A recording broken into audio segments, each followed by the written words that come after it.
ભરૂચ શહેર અને તાલુકામાં આવેલી કુમાર શાળા, કન્યા શાળા તેમજ પ્રાથમિક શાળાના ગરીબ અને જરૂરિયાતમંદ વર્ગના વિદ્યાર્થીઓને સામાજિક ઉત્કર્ષ અભિગમ સાર્થક કરતા આત્મીય ગ્રીન સ્કૂલના મેનેજિંગ ડાયરેક્ટર શ્રી પ્રવીણભાઈ કાછડિયા ઝાડેશ્વર ગામ ખાતે આવેલી કુમાર શાળા, કન્યા શાળા અને ઝઘડિયા તાલુકાના આજુબાજુના વિસ્તારની પ્રાથમિક શાળાઓના ગરીબ અને જરૂરિયાતમંદ બાળકોને 1000 સ્વેટરનું વિતરણ કરવામાં આવ્યું હતું।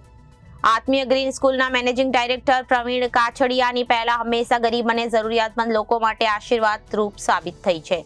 લોકડાઉન હોય કે પછી નર્મદામાં આવેલા પૂરનું સંકટ હોય કે અન્ય પછી કોઈ પણ સમસ્યા હોય, તેઓ દ્વારા ગરીબ અને જરૂરિયાતમંદ લોકોને કંઈ પણ જરૂર પડી તેવા સમયમાં મદદરૂપ થવા માટે સૌ પ્રથમ પ્રવીણભાઈ કાછડિયાનું નામ આગળ આવે છે, જેના ભાગરૂપે આજ રોજ ઝાડેશ્વરની કુમાર શાળા, કન્યા શાળા તેમજ પ્રાથમિક શાળાના ગરીબ વિદ્યાર્થીઓને સ્વેટર વિતરણ કરી ઉત્તમ ઉદાહરણ પૂરું પાડ્યું। ત્યારે આ પ્રસંગે ભરૂચના ધારાસભ્ય રમેશભાઈ મિસ્ત્રી, તાલુકા પંચાયત પ્રમુખ કૌશિકભાઈ પટેલ ઉપસ્થિત રહી સ્વેટર વિતરણ કાર્યક્રમમાં સહભાગી બન્યા હતા।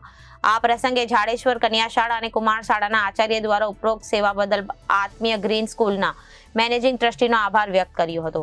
તેમજ આવનાર સમયમાં સમાજ સેવા માટે દરેક વ્યક્તિઓ આગળ આવવું જોઈએ અને જનસેવા એ જ પ્રભુ સેવા અને સાચા અર્થમાં સામાજિક ઉત્કર્ષ અભિગમ સેવાને સાર્થક કરી બતાવશે। પ્રસંગો ઉભા કરીને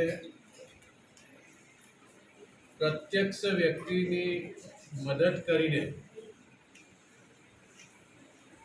સતત સેવા કરતા રહેવું એમના માટે આ પહેલો પ્રસંગ નથી। છેલ્લા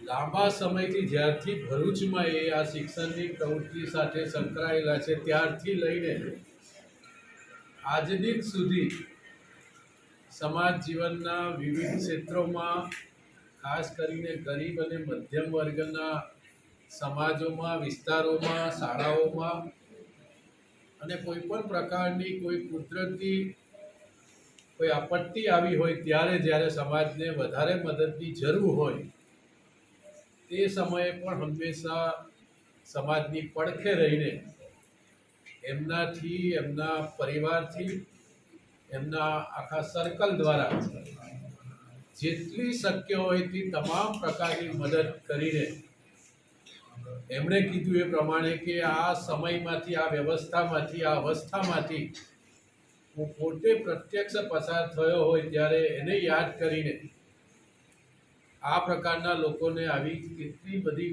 જરૂર મદદની હોય અને એના માટે કેટલી અગત્યની હોય છે આ બાબતને ધ્યાનમાં રાખીને એમના જે ધાર્મિક અને પારિવારિક સંસ્કારો છે એને કેન્દ્રમાં રાખીને આવી પ્રવૃત્તિઓ સતત કરે છે।